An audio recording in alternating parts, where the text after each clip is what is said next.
बता दें बीजेपी के संकल्प पत्र को लेकर सीएम योगी आदित्यनाथ ने प्रेस कॉन्फ्रेंस की है। बीजेपी ने घोषणा पत्र नहीं, संकल्प पत्र जारी किया है। पीएम मोदी का विजन, हम सबका मिशन। संकल्प पत्र, मोदी की गारंटी पर देश को विश्वास है। नए भारत का दर्शन आज का बीजेपी की वजह से हुआ है। संकल्प पत्र में नेशन भारत को आगे बढ़ाया है। आत्मनिर्भर विकसित भारत को लेकर चुनाव लड़ रहे हैं। तो ये तमाम बयान जो हैं वो सीएम योगी आदित्यनाथ द्वारा दिए गए हैं एक प्रेस कॉन्फ्रेंस में। आपको बता दें कि कल भाजपा मुख्यालय दिल्ली में भाजपा ने अपना ये जो संकल्प पत्र है वो जारी किया है, जिसके बाद अब सीएम योगी आदित्यनाथ ने संकल्प पत्र को लेकर के ये प्रेस कॉन्फ्रेंस की है। इसी के साथ उन्होंने कहा, परिणाम के बारे में पहले से लोगों को विश्वास है। मोदी की गारंटी पर लोगों को विश्वास है।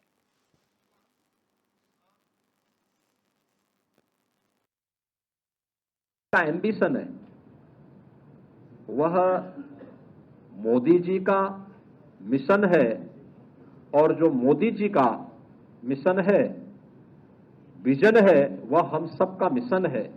यह हर भारतवासी आज इसको इस रूप में लेकर के चलना है।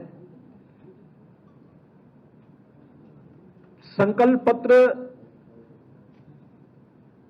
यह मोदी की गारंटी पर इस देश को विश्वास है, और मोदी की गारंटी इस देश में आम जन की आकांक्षाओं का प्रतीक बना है।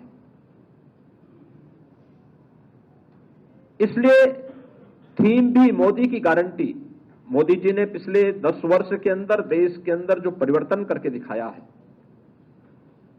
जिस नए भारत का आज हम दर्शन कर रहे हैं,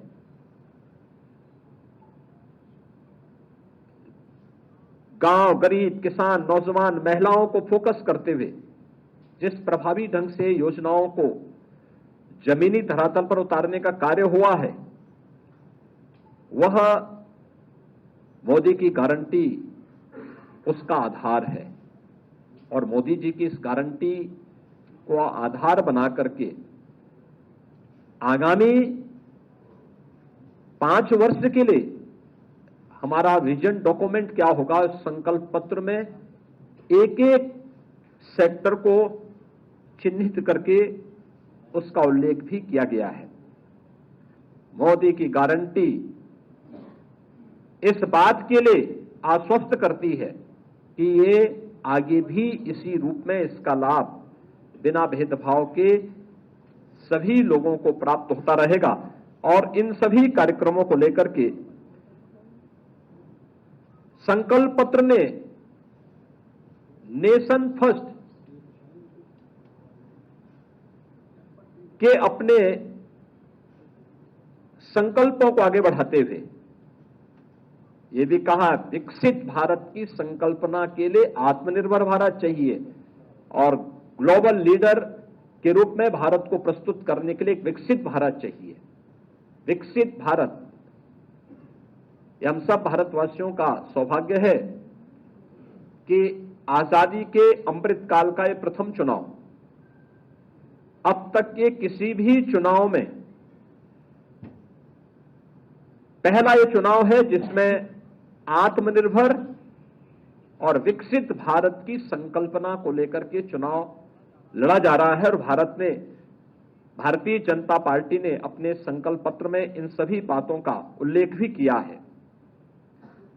मोदी जी की गारंटी इस देश के हर तबके के लोगों के लिए एक प्रमाण है। यह देश की अस्मिता का हो, भारत की सुरक्षा का हो, भारत की आस्था का हो, भारत की अर्थव्यवस्था के संरक्षण और संवर्धन, इन सभी को लेकर के मोदी जी की गारंटी इस संकल्प पत्र का आधार बना है। अन्नदाता किसान के लिए भी तमाम योजनाएं पहले से चल रही हैं, उसके दायरे को बढ़ाने का कार्य भी यह संकल्प पत्र देता है। और अगर मैं कह सकता हूं कि ये संकल्प पत्र एक ब्लूप्रिंट है नए भारत का, श्रेष्ठ भारत का, आत्मनिर्भर भारत का और विकसित भारत का। यह संकल्प पत्र घोषणा करता है भ्रष्टाचार के खिलाफ एक निर्णायक युद्ध का।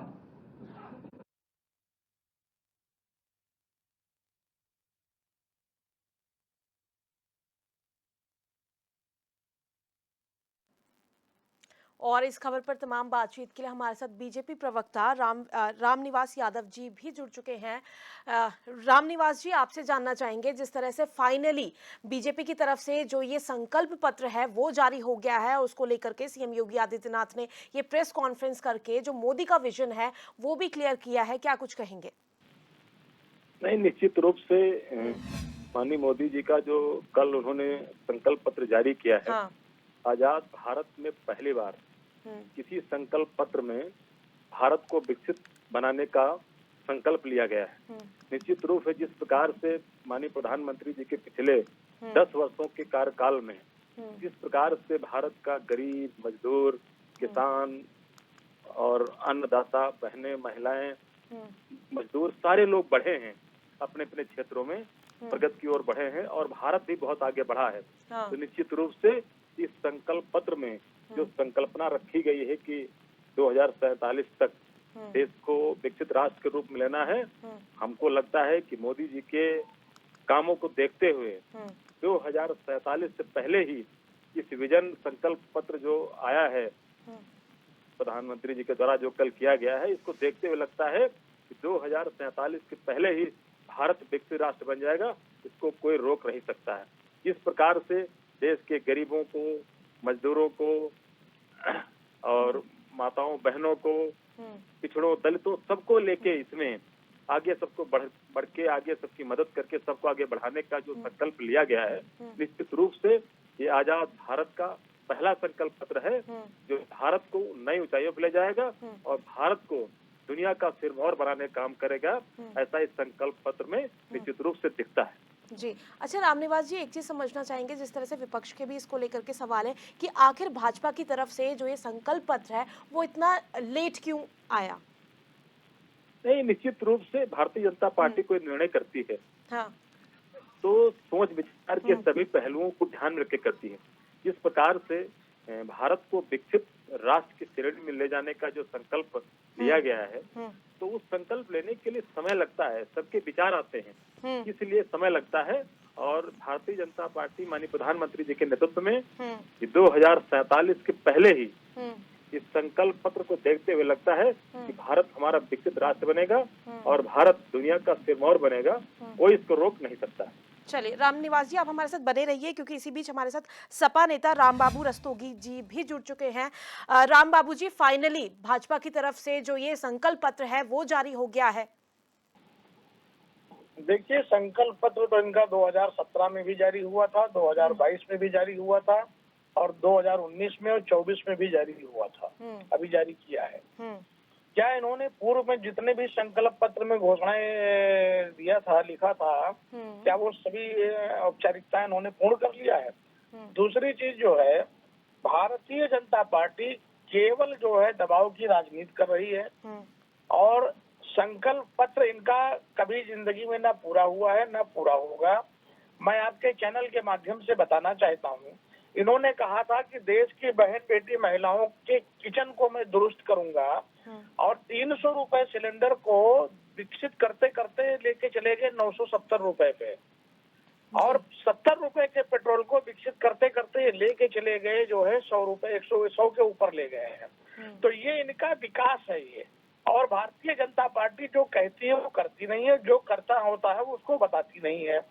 कुल मिला के ये भगवान राम के नाम को 2017 से लेके अभी तक बेच रहे थे। अब भगवान राम का मुद्दा समाप्त हो गया है, लेकिन अब उन्होंने एक नारा दिया है, जो राम को लाए हैं हम उनको लाएंगे।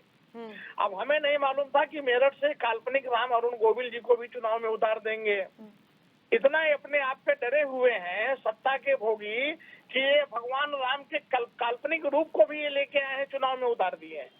ये किस तरीके से अपनी बात को रखते हैं, कैसे मनवाते हैं। विपक्ष अगर आवाज उठाती है तो विपक्ष को कारागार भेज देते हैं। रामनिवास जी क्या कहेंगे? बीजेपी दबाव की राजनीति करती है, संकल्प पत्र जो जारी करती है वो कभी पूरा नहीं करती है, ये कहना है राम बापू जी नहीं, का। निश्चित रूप से जी। समाजवादी पार्टी के मित्र हमारे बोल रहे थे कि भारतीय जनता पार्टी दबाव में काम करती है। निश्चित रूप से हम दबाव में काम करते हैं, लेकिन जनता का दबाव, अगर जनता ने हमको इतना भरपूर प्यार दिया है तो निश्चित जनता का दबाव हमारे ऊपर है कि भ्रष्टाचारियों के खिलाफ कार्रवाई करिए, अपराधियों के खिलाफ कार्रवाई करिए और समाज जो गुंडे बैठे उनके खिलाफ कार्रवाई करिए।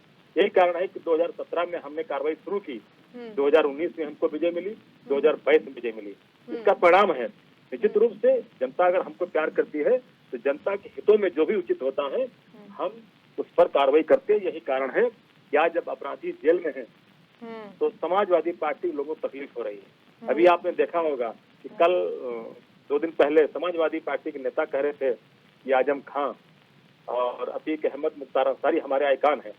जिन पार्टी के नेताओं के आइकान ऐसे लोग होंगे, जिन राजनीतिक दलों के संरक्षण ऐसे लोगों का होगा, वो लोग न कभी देश के हो सकते हैं न कभी समाज के हो सकते हैं। रही बात भारतीय जनता पार्टी ने कहा था हमारी सरकार बनेगी, धारा तो 370 हटेगी, जम्मू कश्मीर से हट गई।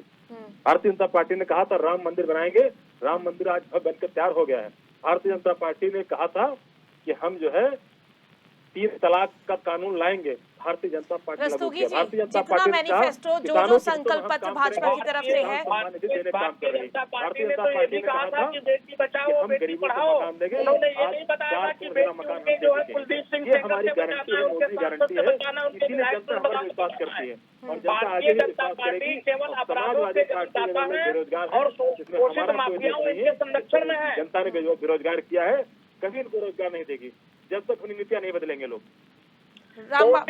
पोषित माफिया को ये संरक्षण देते हैं, उनको संरक्षण इनका प्राप्त है। ये केवल खाली एक जात विशेष को टारगेट किए हुए हैं। मैं उत्तर प्रदेश की बात बता रहा हूँ। उत्तर प्रदेश में 1 से 1 ठाकुरों में माफिया है, जिनके खिलाफ 100 से लेके और 150-200 मुकदमे तक पंजीकृत हैं। न उनके ऊपर बुलडोजर चल रहा है, न उनको कारागार में डाला जा रहा है, और उनको जो है अपने बगल बैठा के फोटो खिंचाया जाता है। अभी एक मौर्या मेरठ का था, उसको पुलिस जो है उसका वो गिरफ्तारी वारंट लेके पुलिस ढूंढ रही थी। वो मेरठ के भाजपा के मंच पे चला गया और भाजपा ज्वाइन कर लिया और पुलिस ने उसको ढूंढना बंद कर दिया। तो जरूरी नहीं कि भ्रष्टाचारी जेल ही जाए, वो भाजपा में भी जा सकते हैं, क्योंकि भाजपा एक ऐसा रस्तोगी जी, लेकिन इसमें विकास दुबे पर कार्रवाई तो की गई है ना? अरे एक विकास दुबे पे कार्रवाई की गई है। विकास दुबे तो ऐसे कम से कम हजारों धनंजय सिंह भी जेल बंद है, उनका नाम याद लेंगे। इसमें जाति की बात की, जो कसूरवार होगा उस पर कार्रवाई तो की जा रही है ना? इनसे पूछिए अभय सिंह पे क्या हुआ, धनंजय सिंह पे क्या हुआ, ब्रजभूषण सिंह पे क्या हुआ, राजा भैया पे क्या हुआ, और भी 72 नाम हमारे पास में है। इन लोगों से पूछिए इन लोगों के ऊपर कौन सी कार्रवाई किया गया है। ये अपराधों के जन्मदाता है और कोशिश माफियाओं को संरक्षण देते हैं। कोशिश माफिया इनके संरक्षण में आके एक व्यक्ति विशेष जात को जो है टारगेट करते हैं। चलिए, शुक्रिया आप दोनों का हमारे साथ जुड़ने के लिए और तमाम बातचीत के लिए।